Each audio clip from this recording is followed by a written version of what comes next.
All right. So with no further ado, Rich, go ahead, take it away, and I'm going to silence myself here now. Go ahead and take it away. Thank you. All right. Good evening, everybody, and thank you for inviting me to join you through the magic of the internet. And also like to welcome our contest editor, Tim N3QE, who's here in the audience. So later on, if you have questions about CQ contests, you can talk to him too. I'm Rich Moseson, W2VU, editor of CQ Magazine. And we celebrated our 75th anniversary last year. And somehow we're halfway through our 77th year right now, so it moves quickly. But I wanted to talk to you a little bit about the last 75 years of both CQ and amateur radio. Before I do that, I'll introduce myself and how I got here. I've been a ham since 1970 and a professional journalist for the same amount of time. Before I joined CQ staff in 1992, which is coming up on 30 years ago, I worked for a few local radio stations, for the Associated Press, and for CBS News. My first job at CQ was to write and produce a series of introductory videos about various aspects of ham radio, from setting up your first station to getting started in contesting and DXing. Those are still available on DVD, by the way. After I finished the videos, I spent a couple of years as what I call director of stuff, kind of doing things that needed doing but didn't fall into anybody else's specific job description. For example, I learned HTML to build CQ's first website, and then coordinated the magazine's 50th anniversary celebrations in 1995. After that, I worked on the launch of CQ VHF magazine and became its first editor. When Alan Dorhofer, K2EEK, suddenly became a silent key in the summer of 1999, I was asked by publisher Dick Ross, K2MGA, to take his slot as CQ editor. In the 20+ years that I've now held that job, I've also had a few other titles, including editorial director and currently associate publisher / editorial. Basically all different titles for the same job. In truth, though, working for a small company, everybody does a little bit of everything. And working here has been a tremendously educational and rewarding experience for me, and I wouldn't have traded it for anything. My personal ham radio interests are a good match for editing a general interest ham magazine. I've always been somewhat of a dabbler, trying lots of different things. I enjoy DXing and contesting, but don't particularly consider myself to be a DXer or a contester. I'm the emergency coordinator and races officer for my hometown, but MCOM is just one of my interests in ham radio. I was an early adopter of packet radio, which turned out to be an important factor in my association with CQ. We'll talk about that later. I've dabbled with weak signal VHF and digital voice, both on HF and VHF. Currently, I'm into QRP, kit building, and operating from outdoors, which is why I love doing our Take It to the Field special every June, which we just wrapped up. So I tell people I know a little bit about a lot and a lot about very little. But I know enough to be able to look at an article and say, I'm not sure this looks right. I'd better talk to someone who's actually an expert in the field. And I'm enough of a beginner in enough different things that I can go back to an author and say, you need to explain this better for the reader who isn't already an expert on this subject. So it's a good blend of knowledge and ignorance. Works well for editing a magazine. Well, looking at CQ, I'm going to do a little, start my screen share here. Let's see if I can get that to work. Okay, hopefully everybody can see the screen there. We'll start a little bit more than 75 years ago, back in November of 1944.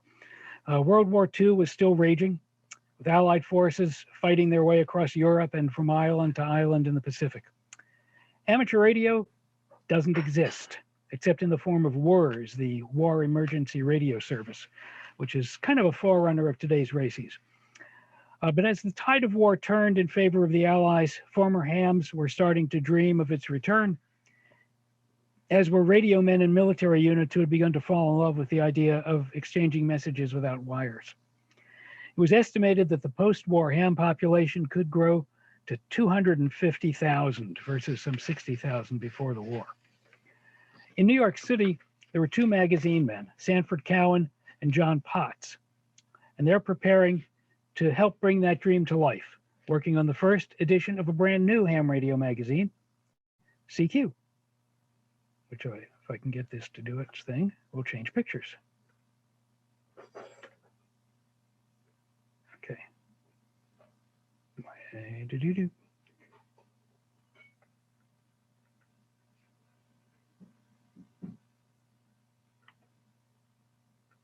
There we go. So they were working on the first edition of a brand new magazine called CQ, which they would roll out in January 1945. Now, Cowan and Potts weren't hams. They never were, and even after the birth of CQ, they had purchased a West Coast magazine called Radio, which had fallen in hard times. Radio already had quite a history behind it. The magazine debuted in 1917 as Pacific Radio News, ironically, while amateur radio was shut down during World War I. Its name was shortened to Radio in 1933, and in 1936 it merged with R9 magazine. The combined publication featured some of the biggest names in radio as its authors, including Faust Gonset, W2VU, who'd later built the Gonset communicators or Goonie box that was found in civil defense and RACES stations all over the country in the 1950s and 60s. Antenna guru John Krause, W8JK, and Grote Reber, W9GFZ, the father of radio astronomy. One of Gonset's articles in the December 1936 issue was about building a push-pull amplifier using an 807, which was a brand new tube that had just been introduced to hams earlier in the same issue. And now it's a mug of beer. Another important import from R9 was the Workdahl Zones Award, or WAZ. This zone map was published in 1939, but it has a 1934 date on it. And the WAZ honor roll was already being worked on and compiled by DX editor Herb Becker, W6QD, who went on to become CQ's first DX editor. In 1939, Herb also wrote about the Radio DX Marathon, a year-long event in which hams competed to work as many countries and zones as possible within the one-year time frame. And it's the model for today's CQ DX Marathon. One more carryover from radio to CQ was Scratchy, a humor column written in broken English that routinely skewered poor operating habits and other foibles. The name Scratchy will still bring a smile to the face of many longtime CQ readers. Back to 1944, Potts and Cowan had not originally planned to start a new ham magazine. Before the war, radio had covered both amateur radio and broadcasting, as well as the emerging field of audio. Its focus was already shifting toward audio. The new owners initially planned only to publish an audio magazine. In fact, the direct successor to radio in that field was Audio Engineering Magazine. However, Cowan told me in an interview for the 50th anniversary edition of CQ 26 years ago that the then chairman of the FCC basically asked him to launch a ham magazine as well, so the QST wouldn't be the only ham magazine for US hams. Cowan said he responded that he didn't have enough paper or ink rations at the time for an additional magazine, but the chairman told him that if he'd start a new magazine, he, the chairman, would take care of getting him the ink and paper he needed. And from the stories I've heard since then, the chairman of the FCC called Harry Truman himself and arranged for the rations. So don't know if that's correct or not. But in any event, CQ was on its way. Cowan and Potts published 10,000 copies of the new magazine and quickly sold them out. Excuse me. So CQ was rolling, even though ham radio itself had to wait until the war ended. Amateur radio activity was allowed to resume band by band, starting with the old 2.5 meter band just 4 days after VJ Day in August of 1945. But it took more than a year until November of 1946 for all the ham bands, some old, some new, to be reactivated. One exception, 160 meters, which was still being heavily used by the LORAN navigation system for ships and aircraft. CQ immediately continued radio's tradition of promoting new technology and new modes of operation. The very first issue featured an article, you see on your left, titled "What You Can Do with Microwaves," an article well worth reading even today because our microwave bands are still underused and continued to be threatened by other services. In fact, I just wrote about that again in my upcoming June editorial. And we reprinted this article, by the way, in, I believe, our October 2019 issue, and it's part of our CQ Classics series. Back in the history book here, in March of 1946, Jack Bobkus, W2GDG, introduced hams to narrowband FM. This article laid the groundwork for all of today's VHF FM amateur communications. CQ also introduced hams to the grid dip meter, and in 1946, the Reconstruction Finance Corporation and War Assets Administration released a flood of cheap surplus electronics onto the market. It was a blow to the commercial manufacturers, but hams, being hams, loved it. And so did CQ. CQ began a column on converting surplus gear for ham use, and surplus dealers became the lifeblood of CQ advertising for many years to come.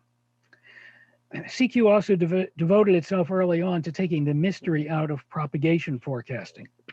Our propagation column has had only 3 editors over 3/4 of a century, starting with Perry Farrell, whose column you see here. He was not a ham, but he later became CQ's editor and then founding editor of Popular Electronics. Perry's successor was George Jacobs, W3ASK, who wrote the column for over 50 years, followed by our current propagation editor, Thomas Hood, W7US. One of CQ's strengths in its earliest days has been its roster of columnists, such as Becker and Josephine Conklin, W9SLG, our first VHF-UHF editor. We also had the first novice column, the first slow scan TV column, and the first radio teletype or RIDI column, plus many more as time went on. If you look closely, you'll see the editor of the RIDI column was some guy named Wayne Green, W2NSD. A few of you may have heard of him. He got his start right here in the pages of CQ as the RIDI editor. Back to the timeline, there were big changes in the ham bands in 1947 at the Atlantic City International Radio Conference, which was a precursor to today's WRCs, or World Radio Communications Conferences.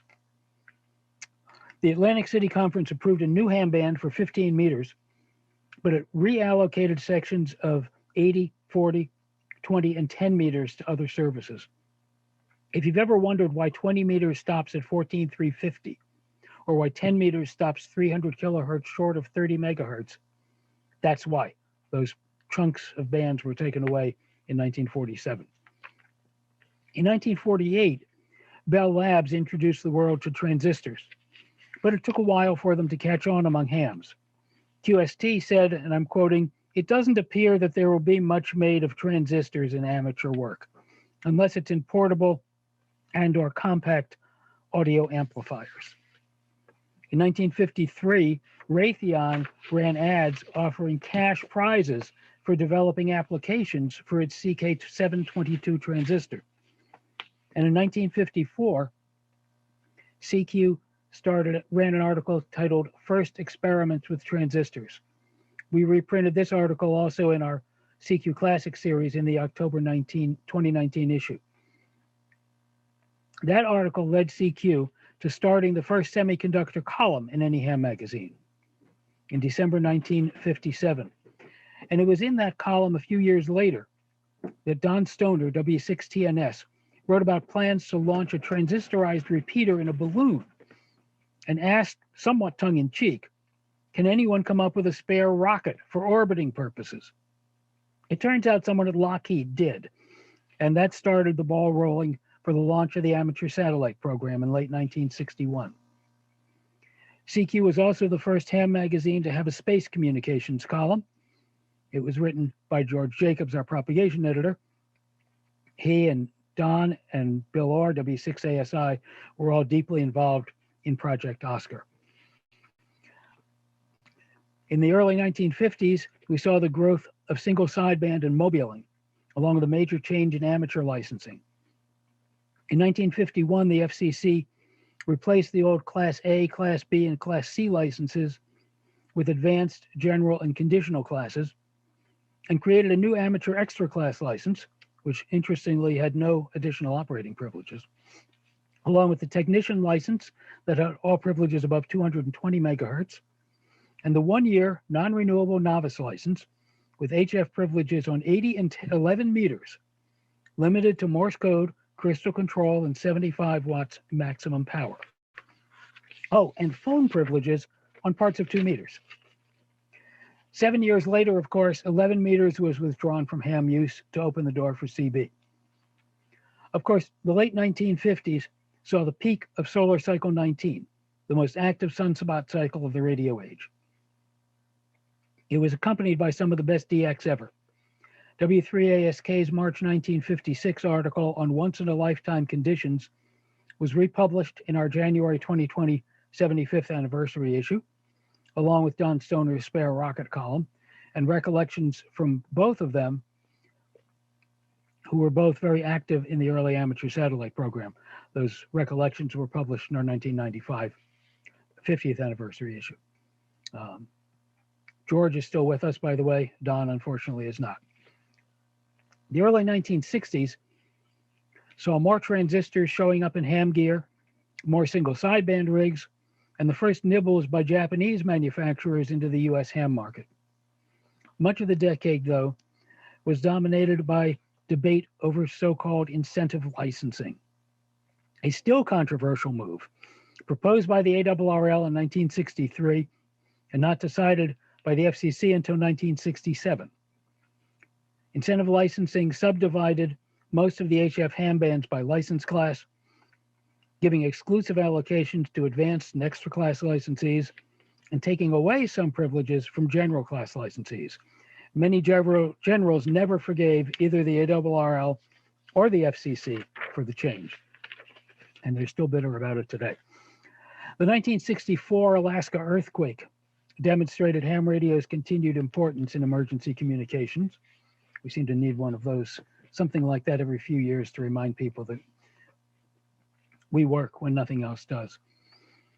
The beginning of the 1970s saw CQ's 25th anniversary, the birth of our QRP column, and the return of our novice column, which continues today as Learning Curve. The early 70s also saw the beginning of the 2-meter FM revolution, as repeaters began to grow in popularity. So did solid-state VHF rigs, more and more of which were made in Japan. Japanese HF rigs were making inroads as well, such as the classic Kenwood TS520, while the big American manufacturers of the 50s and 60s began to back out of the ham market or close down altogether. The mid-70s saw another restructuring of licensing by the FCC as discussions began on a no-code license to try to attract more newcomers to the hobby. Seems ham radio is always on the verge of dying. That was still many years to come down the road, but in 1976, the FCC gave technicians all novice privileges and gave novices a power boost from 75 to 250 watts and freed them from the restriction of crystal control. The end of the decade saw the FCC change the call sign system to the one we have today and institute instant upgrades with certificates of successful completion of examinations. Also, at the end of the 1970s, Dick Ross and Alan Dorhofer bought CQ from Sandy Cowan and his son Dick, W2LRO, and computers began showing up in ham shacks.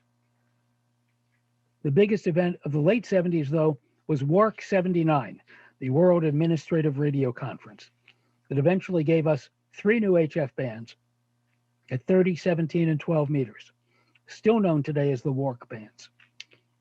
In the 1980s, computers became an integral part of many ham shacks and became means of communicating via ham radio as well. Packet radio took hold and took off.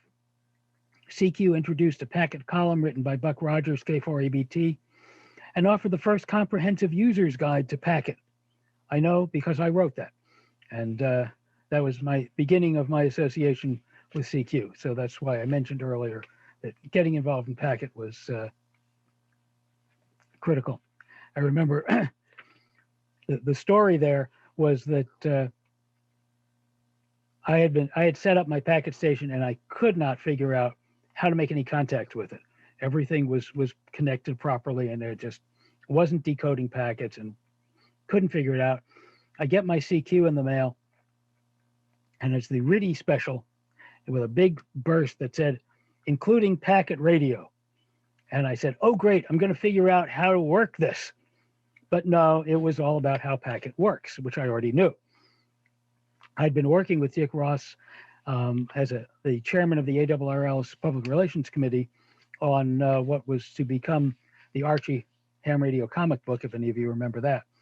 And I called him up and said how disappointed I was that we didn't have an article on how to work packet radio. And I said, why don't you have that? He said, because you haven't written it yet. And I said, but I don't know how. I need someone to tell me. He said, good, you find out and tell the rest of us. And that's how we got started. The new ham bands approved at WARC 79 became available to U.S. amateurs one by one in the early 1980s. And in 1983, astronaut Owen Garriott, W2VU, took a handheld into space with him on the shuttle Columbia and began a tradition of astronauts making ham contacts from orbit. That continues to this day with the ARIS program, Amateur Radio on the International Space Station. And it helps NASA's educational mission and provides a vital backup, just as ham radio does down here on Earth, to normal NASA communications in case they should fail. And if you think that can't happen, think again. It has, at least twice. 37 years ago, I did a count on that, it's mind-boggling. In 1984, the FCC stopped giving license exams to hams and turned the process over to volunteer examiners, a move that has been incredibly successful overall. The FCC also adopted PRB1 in the mid-80s. This is the key federal preemption policy that has prevented state and local governments from banning or severely limiting amateur antennas. Unfortunately, the Commission has steadfastly refused to extend that rule to homeowners associations and restrictive covenants. And as most of you know, the ARRL is continuing to work with members of Congress to require the FCC to do that. The late 80s also saw novice enhancement, the launch of Oscar 13, and the opening of 17 meters, the last of the WARC bands. The highlight of the early 90s was the advent of the code-free technician license, which, despite dire predictions, did not turn the VHF ham bands into high-end CB.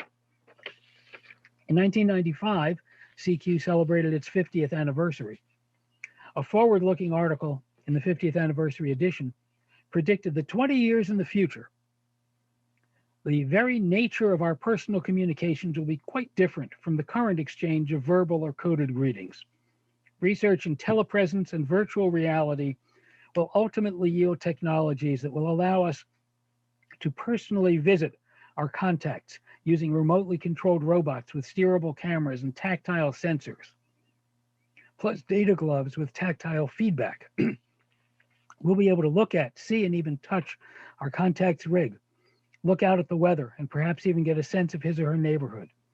A DX contact will come to mean much more than a QSL card from a distant ham. Well, we know that prediction is still off in the future, although much of the technology to do it is already here.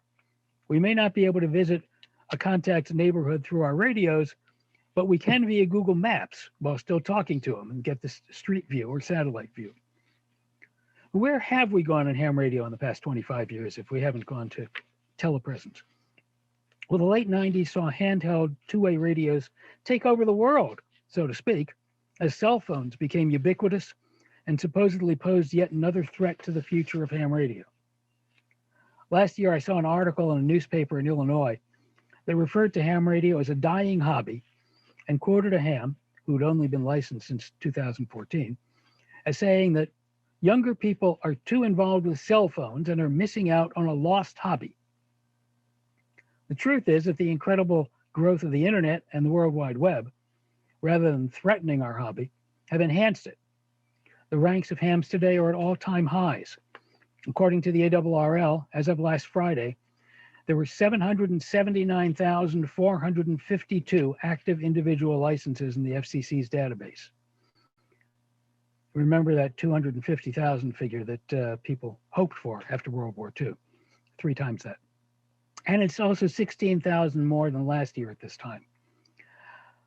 Usually we get about 30,000 new hams a year. It dropped off a little because of the pandemic.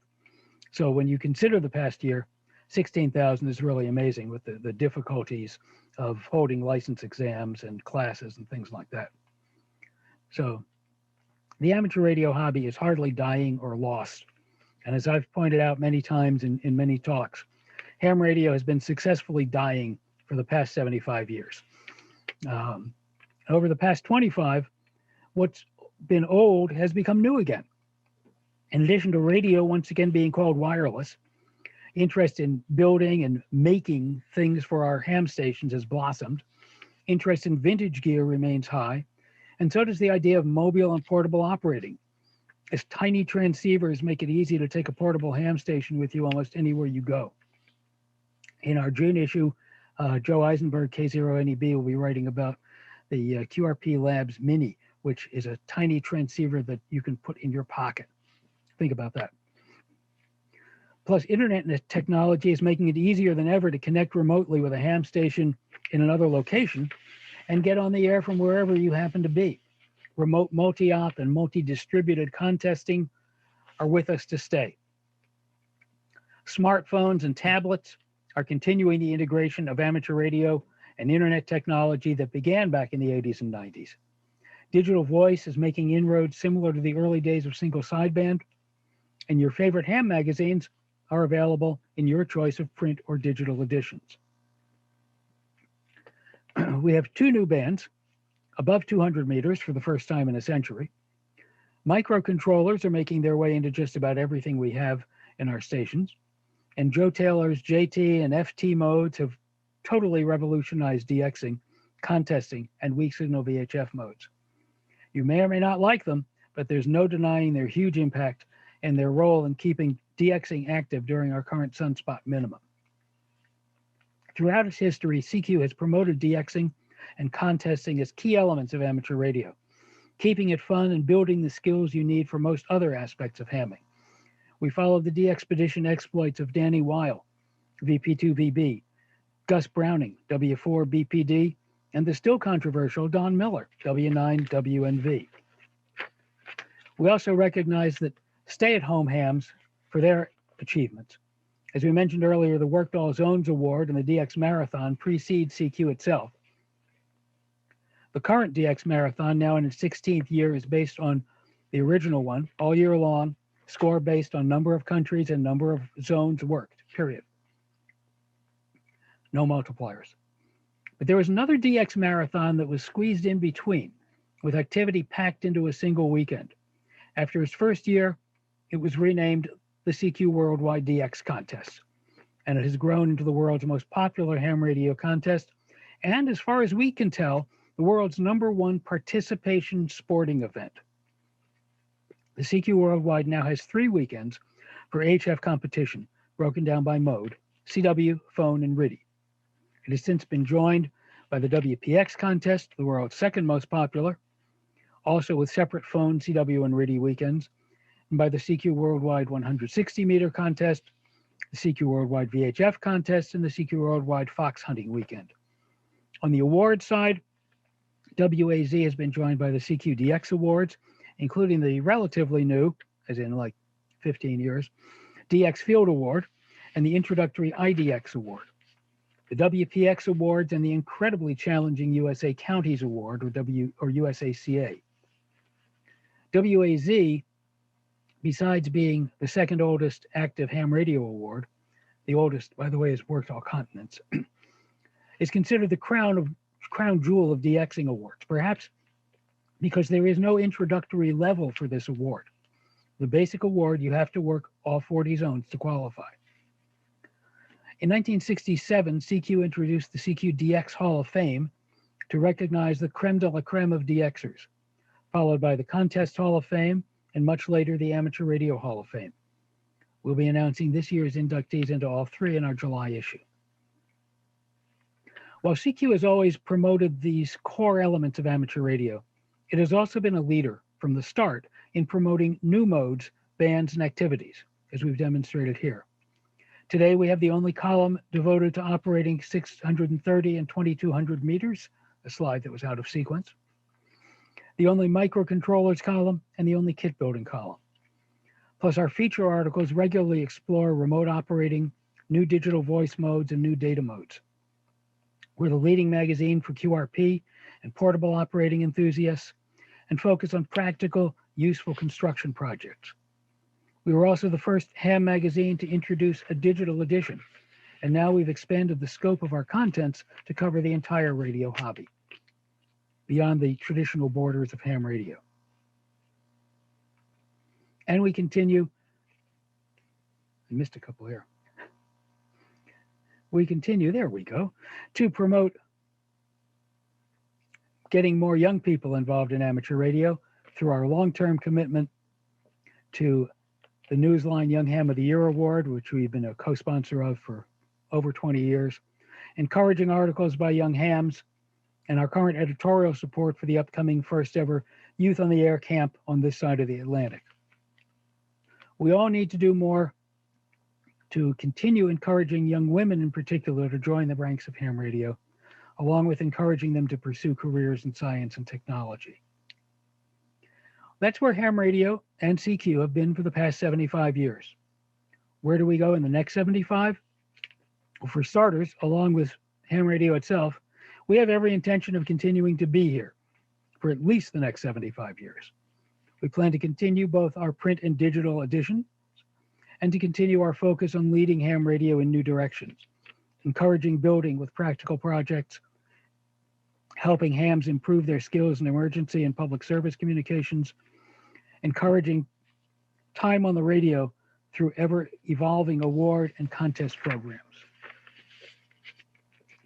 And we want to continue doing things like helping to promote understanding of propagation, for which we have just published our 4th edition of the CQ Shortwave Propagation Handbook, which was a massive effort primarily by Carl Lutzelschwab, K9LA, who some of you know is a leading expert on HF and lower HF propagation. Economically, these are challenging times for many small businesses, and particularly for small publishers, as the entire industry is in flux from publication to distribution.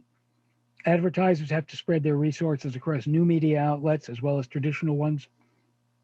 And that means we need to rely more heavily than ever on our current readers to encourage their fellow hams to subscribe and support one of CQ's most important roles since its founding 75 years ago, providing an independent voice for the ham community, to make sure there's an alternative to QST, and to continue to speak truth to the powers that be in Newington and Washington.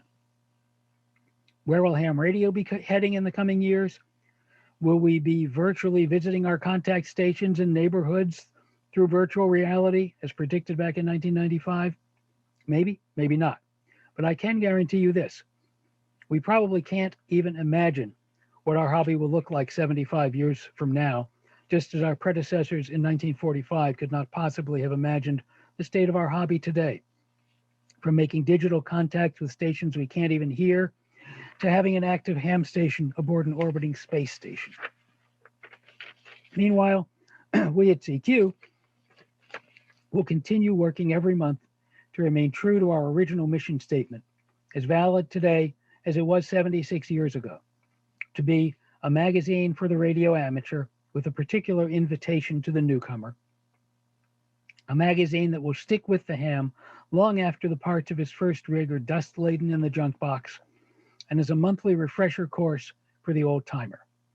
While placing some emphasis on the elementary, we are still under obligation to carry through with articles on modern techniques and apparatus. It was true in 1945, and it continues to be true today. Thank you very much. I will be happy to take any questions and see what answers I can make up for them. Rich, I got to just say, I have never seen that expression, the nip of the amateur bug, but I think that's, that's what we try. We're hoping that that all of us, with all that we do, with our club and whatever, that we can try to give people a little bit of a nip of that amateur bug. So anybody got any questions? I have a few things to ask them, but let me just stand by and just jump in there and ask Rich whatever you'd like. Rich, this is Rick, N1DC. Thank you very much. Very good presentation. A lot of historical stuff, brings back a lot of memories to me personally. I have a question regarding PRB1 and the FCC and whether you think there's going to be any significant progress with respect to homeowners associations.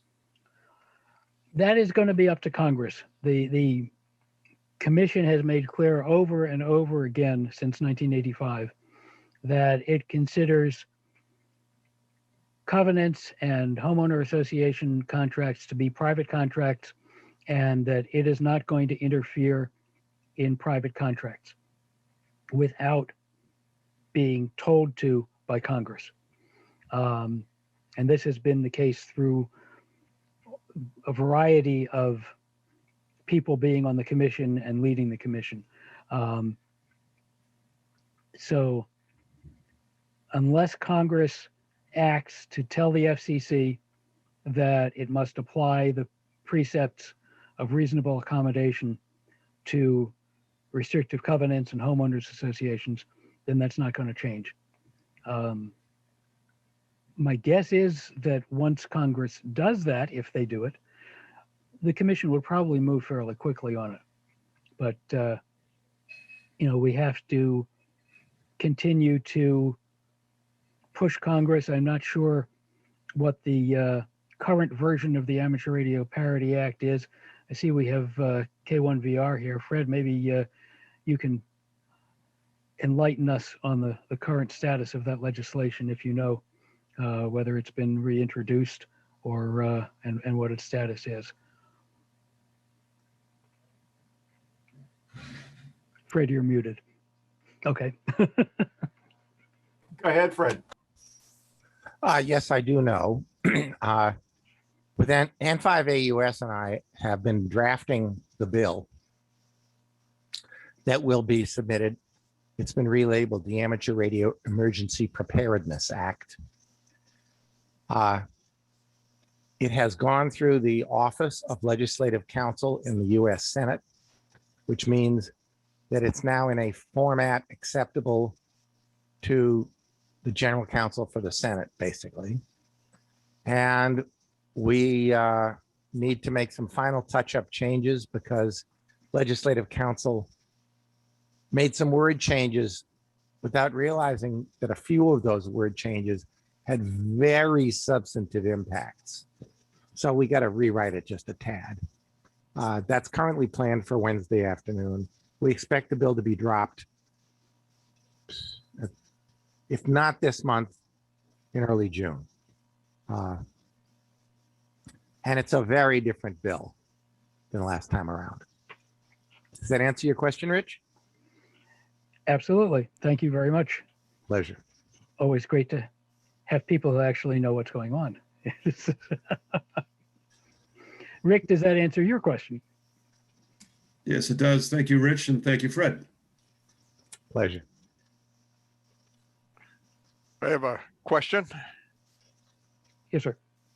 It's Henry, K1WCC, and I wonder, Rich, if you know when the $35 fee for the ham radio community and other radio services is going to be instituted, if you know, have any idea.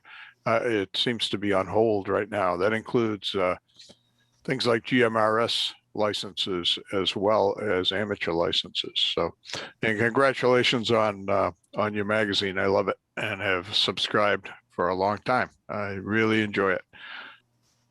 Well, thank you very much. We enjoy putting it out. That the fee, there's no specific date yet for the fees as far as I know. I believe it's supposed to be sometime this summer.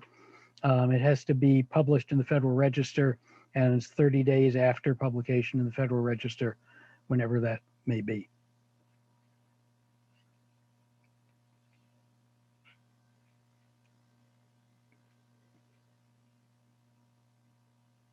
Anyone else here have anything? I got to tell you, when Henry said he was a longtime subscriber, my dad was the one that got me into ham radio, and he was licensed starting in 59 and 62. I got my license. Well, in those years before I got my license, I was reading his CQ magazines, and he even, I can't say he had everything from 45 to that current time, but we had a case full of all the old ones, and it was great, always great reading. And I really like the flashback things that you do, because it kind of brings me back. If I started in 62, there's a lot of things that I hate to say the word that I forgot them, but I've kind of disremembered them, and you kind of jog my memory. And it's very, I like the nostalgic part of it, but it's also, it kind of reminds us, you got to tell me this. If Scratchy were writing his column nowadays, how could you get that through spell check? I mean, it's got to be, that would be something. And when Fred just talked about someone getting in there and messing around with a few words here or there, I mean, there's a good example of it. And one of your appetite, go ahead. I just want to know how you pronounce Scratchy's first name. Hashafisti. Very good. Wow. Excellent. So, and was his identity ever disclosed? Yes, but I don't remember right now what it was when when the person who wrote it passed away. We revealed who it was, but I don't remember who it was right now. But he was so good at just focusing in on really stupid stuff going on the air and really putting it to people in a very humorous way, which was great. And again, we can't take ourselves too seriously, and I think that was a good feature of that column. I have two questions or two thoughts here, but one is a question about when you talked about the awards programs, and I've been a paper chaser and DXer and contester and everything for years. Is there any expected time when the USACA award would ever become something that was integrated into the logbook of the world? That will be up to the league, and we've had discussions with them for obviously to get WPX and WAZ online, and there has been so much going on up there in terms of changes in leadership and their own computer upgrades and things like that to keep DXCC functioning through the logbook program, that it hasn't been a top priority. We do periodically ping someone up in Newington and say, we got to talk about this, and getting it applied to the other CQ awards. And the response invariably is, yes, we do, but not right now. We have this that is of higher priority, and it's a different this each time. But we've not forgotten about it. We're not letting them forget about it. But it's not happening right now. Hopefully, fairly soon, things will settle down enough there that we can start making things happen. It's also been a little more difficult with travel restrictions, because you can do so much more when you can just go visit people in person and sit down together at a table and talk things out and work things out. And Zoom is great, but it doesn't replace sitting down in person with people. So the desire has been there all along to be able to bring some of the other awards in under the umbrella of Logbook of the World, I'm sure. By the way, when trying to reach other, the whole thing about trying to reach other people, reach people that are outside of the ham radio hobby, they don't know yet that they want to become hams. I see, I was just looking at I have an STR here that I had bought a while back. I love it. It's a lot of fun playing around with that.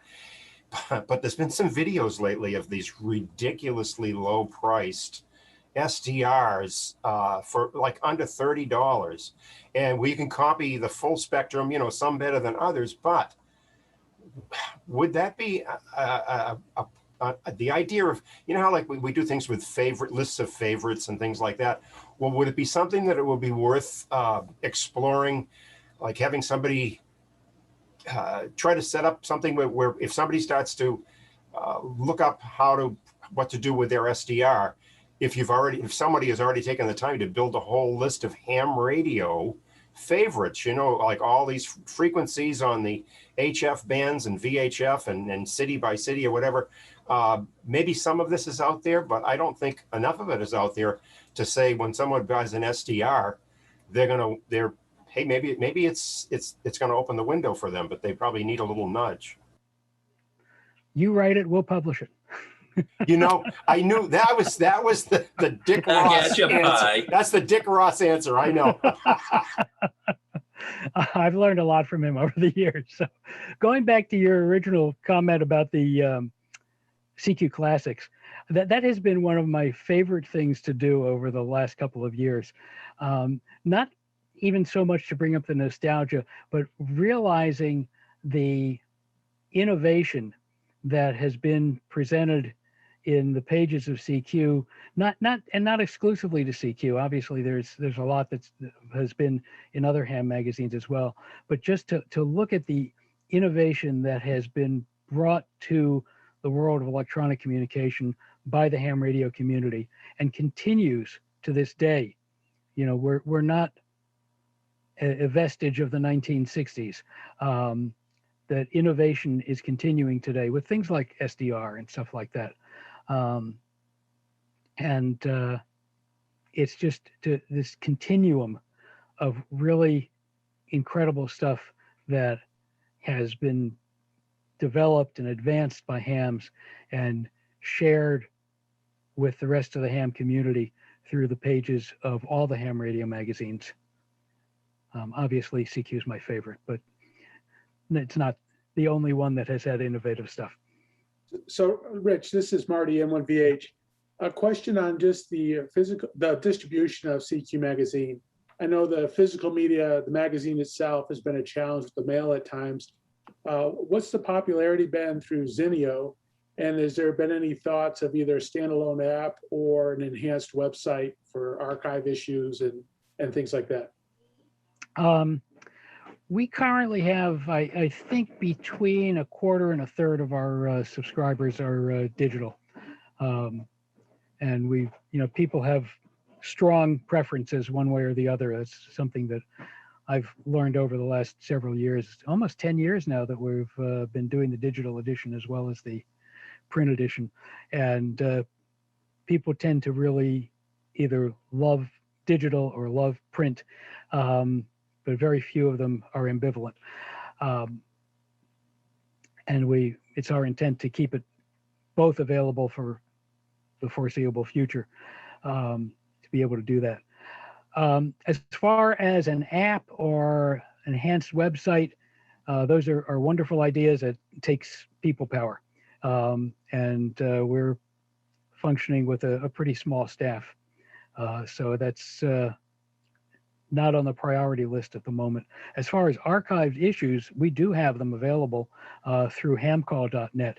They have digitized every issue going back to the first one in 1945.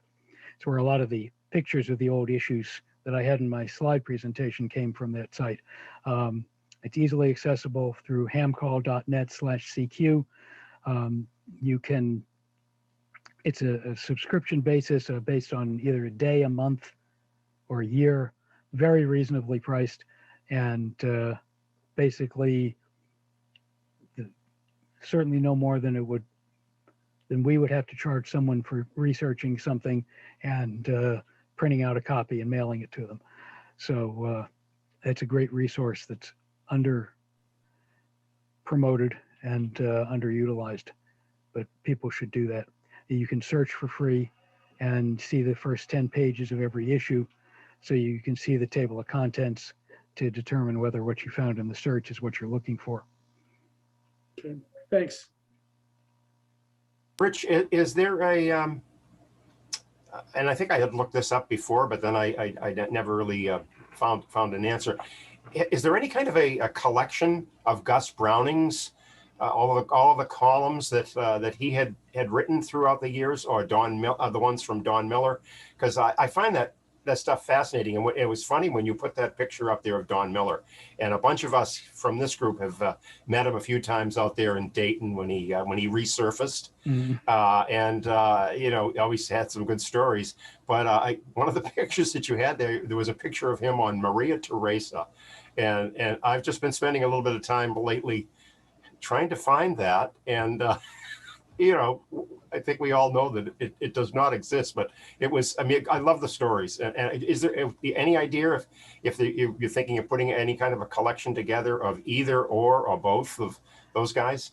We haven't so far. Well, we've thought about putting together something on Danny Weil, because he, you know, wrote as he was doing his trip around the world. He was sending articles to CQ, and we have a lot. There's like probably over 100 pages of articles from Danny.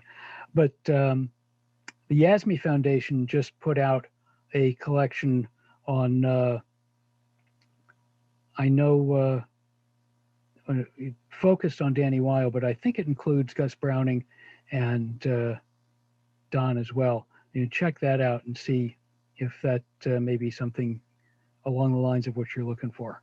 Well, I did go through that, and it looked like it was pretty much focused on Danny Weil. Great reading, absolutely great reading. But and he had some pretty interesting adventures. But I think some of the places that those two other guys went with Gus and Don Miller, I just want to, it kind of whets your appetite. If you're a DXer and you can't work them now because there's no sunspots, no propagation or whatever, it's nice to be able to kind of, hey, this is what it could be. Well, it's an interesting idea that I will file in the back of my mind for future projects down the road. Okay, you don't need any more piled on your plate, but you know, just I think some of us that have been longtime subscribers to CQ magazine, I think a lot of us are consider ourselves pretty active DXers. I want to give anybody else a chance here with any questions you might have for Rich, but also we've got the CQ contesting editor here. If anybody's got any questions for Tim, so N3QE. So go ahead, guys. I got a question for Rick. I think has anybody made any predictions on what the effect of the higher cost for licenses will do for the amount of new hams entering the hobby? I don't think there have been any formal predictions.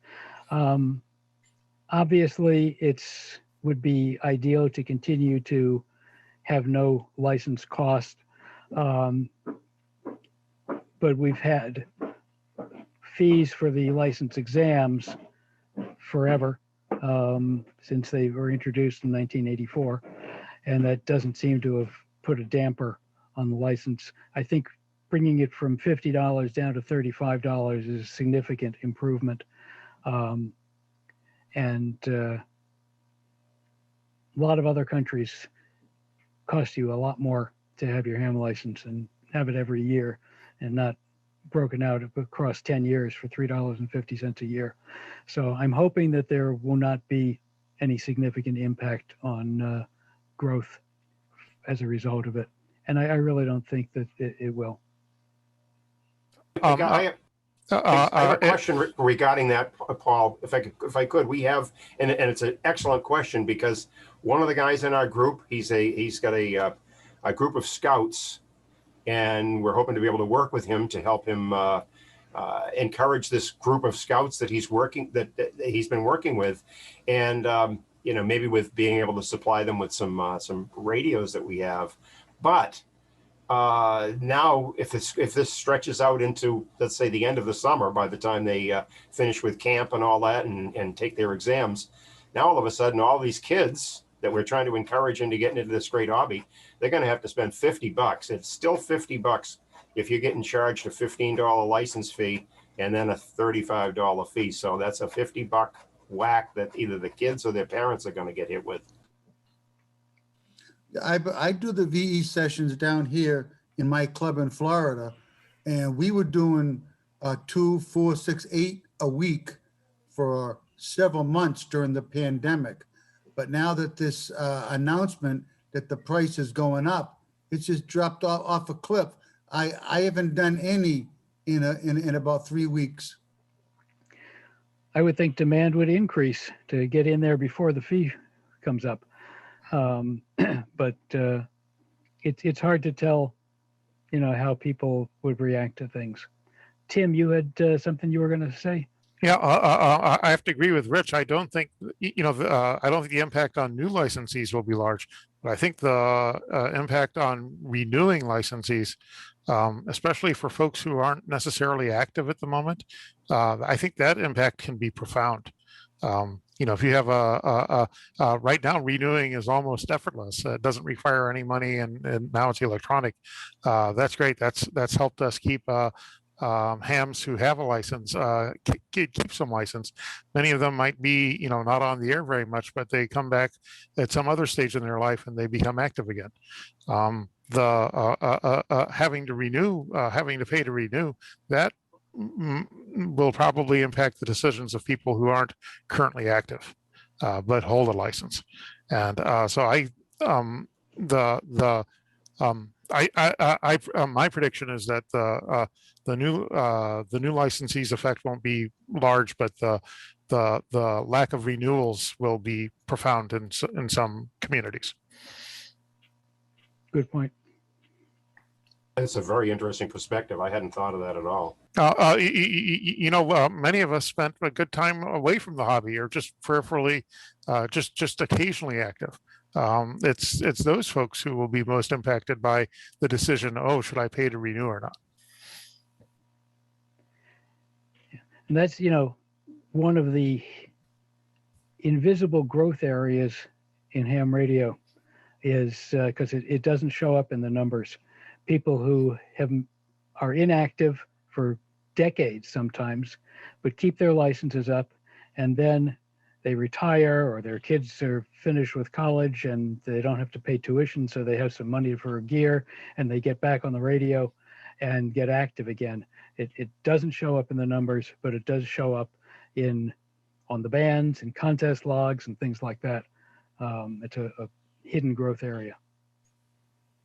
One of the guys that was in the session earlier today fits exactly that description. He sent me a chat thing, and he said he had to bow out a little early, but that's exactly what happened with him. He just retired about a month and a half ago, and he's been all of a sudden he's trying to rebuild a station and get himself back on the air. So yeah, and yeah, if he had to pay those renewal fees, I don't know. I don't know. I mean, sometimes it wouldn't matter to some people, but I think with a lot of people, it would be a definite issue. So that's one of those long-term things that's you're only gonna find out as time goes by. Yeah. Anyone else here? Now, Rich, you said that you were going to donate a subscription to us, mm-hmm. And I don't know whether Marty has still had. Did you empty the beer out of that pitcher so you could? Okay, all right. So margaritas. Yeah. Okay. So margaritas. I'm sorry. So Marty, why don't you take it from here? All righty. So everybody that participated, I got your name and your call sign, and put your name on a ticket here. Give it a good shake and give it a draw.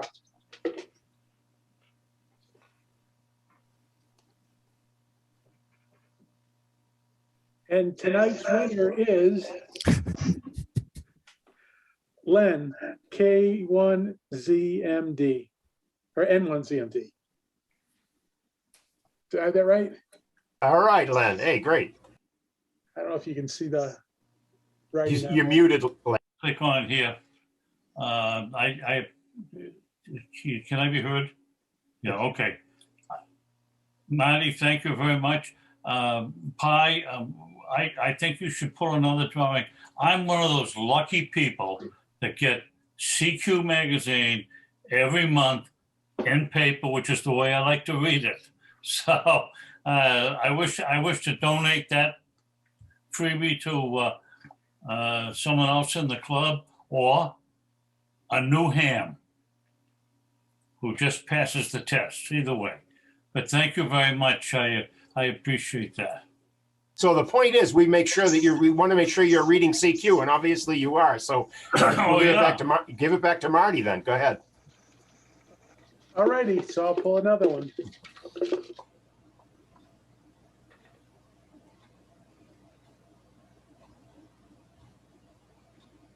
And the winner is Mike, WA1MAD. All right. Mad Mike. Mad Mike. Thank you very, very much, Rich. Thank you for being here, and thank you for your kind donation. I appreciate it.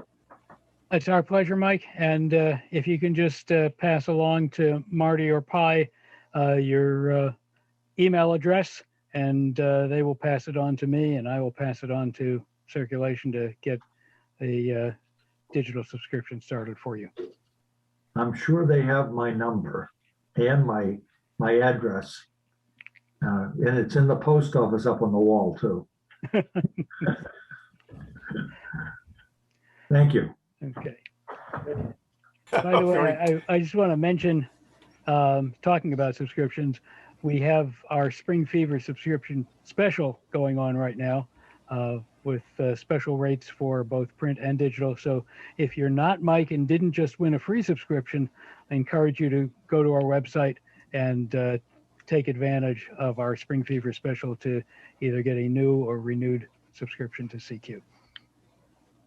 Good plug, yeah, perfect plug, because I mean, as I said before, I've been receiving this magazine in my household since 1960. So it's great. I look forward to it every month. I had a question just about the digital subscription version. If you could, Rich, Larry here, W2VU. Thanks for the history lesson. I had no idea CQ had such a history. Is there additional content in the, or could there be additional content in the digital version, especially where you can take advantage of the fact that you could have live URL links, maybe embedded videos, and things of that nature? And it actually could be a way to sort of move people over more towards the digital version than the paper version. Some people really love the paper version. I would prefer the online subscription, especially if it had that additional content. And if it already does, I'm sorry, I haven't seen the online version. Okay, go ahead. Thanks. As of now, the online and print editions are identical. We had a few years back when we folded World Radio Online into CQ when it wasn't able to sustain itself anymore. We had additional materials, several pages, probably about 15 or 20 additional pages every month in the digital CQ with content that was ported over from World Radio Online. But that unfortunately wasn't able to support itself in covering the additional pages and the cost for the additional pages.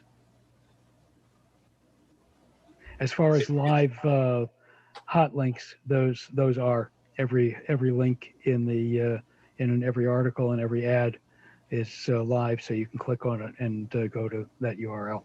Okay, and I assume the content is searchable too. So if I were looking for a particular article, is there a master index somewhere where I could find if I was looking for something in a recent digital edition, I could find an article about a topic? There's a master index on our website. going back to 1980. We haven't indexed prior to that, but basically past 40 years are in a searchable index on the website. Okay. Okay. Good. Thank you. Thank you very much. Great presentation. I really appreciate it. Thank you. Oh, hey, Rich, if I could give a plug here, a question. I want to know what, I know you in the past have attended the New England convention that we've had up in, used to be in Boxborough, and now I think it's moved to Marlborough, and they've been things got really messed up last year because of the all the shutdowns and everything. But I'm pretty sure they're going to be having it either September or into October this year. You planning on coming up to that? We're still trying to go day by day on Hamfest and things like that. We're watching the restrictions and what's feasible and what isn't, and taking it one step at a time, trying to figure out Huntsville first, and then anything beyond that. So we'd love to.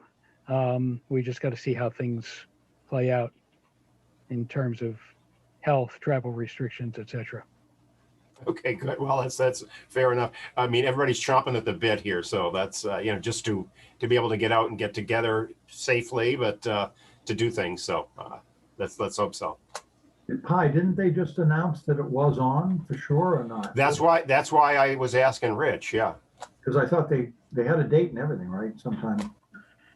And I didn't thank you, Len, by the way, but thank you for passing over, paying it forward to me for that subscription. Thank you, Len.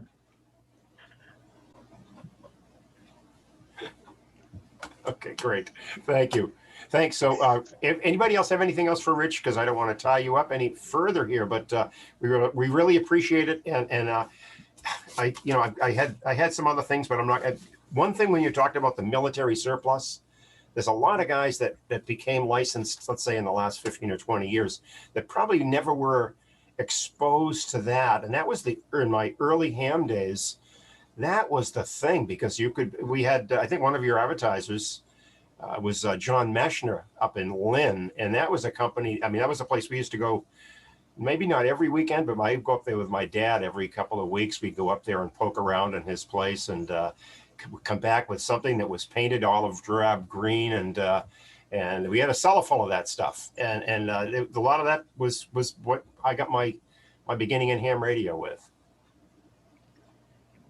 As I said in the presentation, surplus was CQ's lifeblood in the 50s into the 60s. So we have a close affinity with surplus stuff, and with all the articles on converting them and the ads that came along with it. Pi, did you ever go to Meshner when they were in Malden? Yes, yes. And then that building burnt down. Yeah, it was up on the second floor. Yeah, I mean, and that's right up the street from where Teddy used to work at National Radio. I lived on Salem Street, and it was about 2 blocks or 3 blocks away. And so my buddies and I would go down there. I wasn't a ham at the time, but they were. It was a great place to roam around. Unbelievable. And a bit of a fire trap too. Well, that too, but no worse than, what's the name of the place out near Dayton? Oh yeah. Yeah. Right. Mendelssohn's? No, not Mendelssohn's. I can't think of the name of it. No, it's Mendelssohn's. They're going out of business. What's the name of it? No, the one up in Lima. Oh, Lima. Yeah. Fair Radio. Fair Radio. That's the one. Yeah, you got to go in there with a miner's helmet on. Yeah. When Ross went out there, he was looking out in the bins, and there was a dead dog there. So he there's a dead dog out in the bin, and he goes, "Oh, it's been there for a couple of weeks. It's okay." Whoa. Yes. Get a good discount on it now. Rich, one more question. Anything new? Any changes in the magazine coming up? Anything we should be on the lookout for coming up in the near future? Anything exciting? Well, every issue is exciting. Of course. But there are no changes on the horizon that I'm aware of. The only thing that I would mention if any of you are really active on the new low band 630 and 2200 meters, our current columnist for the low band column is looking to redirect his energies. So if there's anybody out there who is really active on those bands and interested in doing a column, it's quarterly, talk to me or talk to him, and we'll be interested in hearing what you have to say. But be careful what you ask. But be careful what you ask for, okay? Because it's kind of like you use the same principle that we do over at our club. That when someone comes up with a good idea, then they're instantly made the chairman of that committee, and then it moves forward. If they, because now we start bugging them.